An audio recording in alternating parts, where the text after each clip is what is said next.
ದಾಳಿ ಮಾಡಿಸೋದು ಬಿಜೆಪಿ ಸರ್ಕಾರದ ಸ್ವಭಾವ. ಅವರು ಅದನ್ನು ಮತ್ತೆ ಮುಂದುವರಿಸಿದ್ದಾರೆ. ಕೊಪ್ಪಳದಲ್ಲಿ ಸಚಿವ ಮಧು ಬಂಗಾರಪ್ಪ ಆರೋಪ ಮಾಡ್ತಾ ಇದ್ದಾರೆ. ರೇಡ್ ಮಾಡಿಸೋ ಚಾಳಿ ಬಿಜೆಪಿಗೆ ಮೊದಲಿನಿಂದಲೂ ಇದೆ. ನಾಗೇಂದ್ರ ಆಸ್ಥಾನಕ್ಕೆ ಗೌರವ ನೀಡಿ ಈಗಾಗಲೇ ರಾಜೀನಾಮೆ ನೀಡಿದ್ದಾರೆ. ಕಾನೂನು ತನ್ನ ಕ್ರಮ ಕೈಗೊಳ್ಳುತ್ತೆ ಅಂತ ಮಧು ಬಂಗಾರಪ್ಪ ಹೇಳಿದ್ದಾರೆ. ಬಿಜೆಪಿಯವರು ಮೊದಲಿಂದಲೂ ಕೂಡ ರೇಡನ್ನು ಮಾಡಿಸ್ಕೊಂಡು ಬಂದಿದ್ದಾರೆ. ಅದು ಅವರಿಗೇನು ಹೊಸದಲ್ಲ, ಈಗಲೂ ಕೂಡ ಅದೇ ಮಾಡಿದ್ದಾರೆ. ನನ್ನ ಕಡೆಯಲ್ಲಿ ಈಗಾಗಲೇ ರಾಜೀನಾಮೆಯನ್ನು ಕೂಡ ನೀಡಲಾಗಿದೆ. ನಾಗೇಂದ್ರ ಅವರು ಆ ಸ್ಥಾನಕ್ಕೆ ಗೌರವವನ್ನು ಕೊಟ್ಟು ರಾಜೀನಾಮೆಯನ್ನು ನೀಡಿದ್ದಾರೆ ಅಂತ, ಜೊತೆಗೆ ಕಾನೂನು ತನ್ನ ಕ್ರಮವನ್ನು ಕೈಗೊಳ್ಳುತ್ತೆ ಅಂತ ಮಧು ಬಂಗಾರಪ್ಪ ಹೇಳಿದ್ದಾರೆ.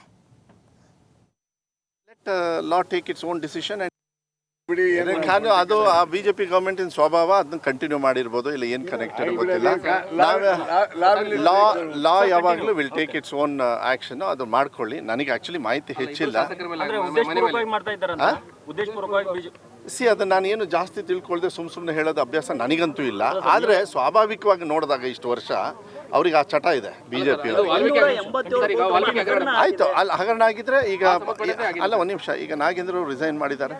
ರಿಸೈನ್ ಮಾಡಿ ಆ ಸ್ಥಾನಕ್ಕೆ ಗೌರವನ ಕೊಟ್ಟಿದ್ದಾರೆ. ಒಂದು ಅಲಿಗೇಷನ್ ಬಂದಾಗ let law take its own decision and then whatever laws is we have to abide by that. Investigation ಇದೆ, ಇನ್ವೆಸ್ಟಿಗೇಷನ್ ಮಾಡಬೇಕು, ಅವ್ರು ಮಾಡಲಿ. ಅದು ಆ ಬಿಜೆಪಿ ಗವರ್ಮೆಂಟಿನ ಸ್ವಭಾವ, ಅದನ್ನ ಕಂಟಿನ್ಯೂ ಮಾಡಿರ್ಬೋದು, ಇಲ್ಲ ಏನು ಕನೆಕ್ಟೆಡ್ ಗೊತ್ತಿಲ್ಲ. ಲಾ ಯಾವಾಗಲೂ will take its own action. ಅದು ಮಾಡ್ಕೊಳ್ಳಿ. ನನಗೆ ಆಕ್ಚುಲಿ ಮಾಹಿತಿ ಹೆಚ್ಚಿಲ್ಲ. ಅದನ್ನ ನಾನು ಏನು ಜಾಸ್ತಿ ತಿಳ್ಕೊಳ್ದೆ ಸುಮ್ಮನೆ ಹೇಳೋದು ಅಭ್ಯಾಸ ನನಗಂತೂ ಇಲ್ಲ. ಆದರೆ ಸ್ವಾಭಾವಿಕವಾಗಿ ನೋಡಿದಾಗ ಇಷ್ಟು ವರ್ಷ ಅವ್ರಿಗೆ ಆ ಚಟ ಇದೆ ಬಿಜೆಪಿ. ಆಯ್ತು, ಅಲ್ಲಿ ಹಗರಣ ಆಗಿದ್ರೆ ಈಗ ಅಲ್ಲ, ಒಂದು ನಿಮಿಷ. ಈಗ ನಾಗೇಂದ್ರ ರಿಸೈನ್ ಮಾಡಿದ್ದಾರೆ.